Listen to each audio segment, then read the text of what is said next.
मनुष्य क्या करके किसको सिद्ध करे? तो उस मंत्र के माध्यम से वो अम्बा धामानी सहस्रमूत वो द्रुहा धामानी मरम स्थानी, मतलब कुछ हमारे स्थान होते हैं। तो देखते हैं इस मंत्र माध्यम से तो हमारी बुद्धि ऐसी हो, सैकड़ों प्रकार से बुद्धि हो कि हर हमारा जो खाना पीना हो, जो भी हमारे क्रियात्मक हो, हम जांच करें। देखो उसमें कहा गया है कि क्रिया जो करनी है उसको बुद्धि से जांच करें। जैसे कि हमें खाना है तो ऐसी औषधियों का सेवन करें जो हमारी नस नस में, हमारे पूरे शरीर में जान डाल देती हो, जो पूरे नस शरीर को ठीक कर रही हो। जैसे कि सर्दी लग जाती है तो सर्दी लग जाती है, तो उसमें कितने हमारे हम क्या खा सकते हैं, और वो हमको देखना होगा कि इससे खाने से किसी किस शरीर के अंग में देखो महसूस सा हो जाता है सब चीज़ कि ये अमरूद है, जैसे ठंडा है, छाती में लगता है, रात को खाने से है। तो ऐसे ही कुछ मूंगफली इत्यादि खा लो आप, तो उससे क्या होगा, शरीर को लगेगी, तो उससे आपको ठीक हो सकता है। तो इत्यादि कुछ नियम होते हैं, मैं थोड़ा जांचने पड़ते हैं।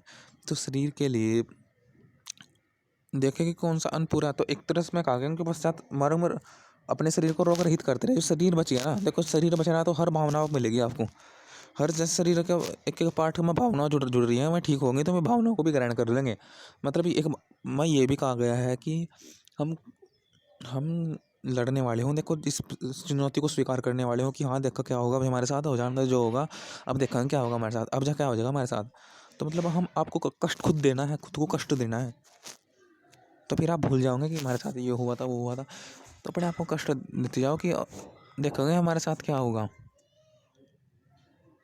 कि हमारे साथ क्या हो रहा है, मैं तो अपना कर रहा हूँ, मैं तैयार हूँ कुछ हो, इसके लिए मैं कुछ कर रहा हूँ, मैं तैयार हूँ कुछ मुझे मिले इसलिए मैं कुछ कर रहा हूँ।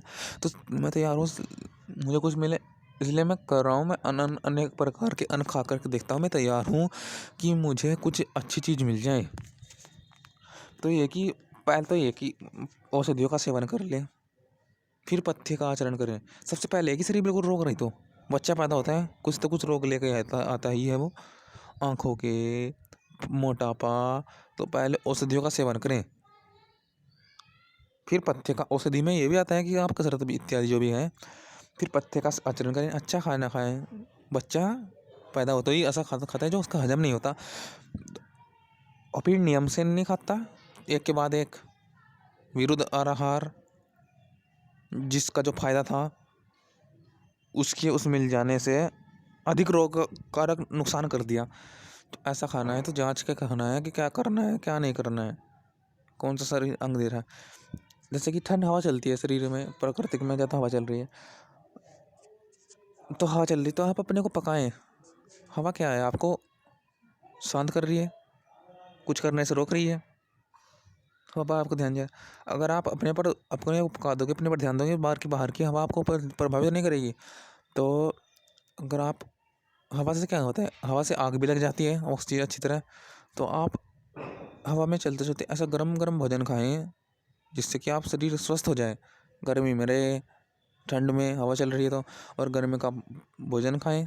गर्म भोजन कैसे खा सकते हैं, जो भी गर्म भोजन हो,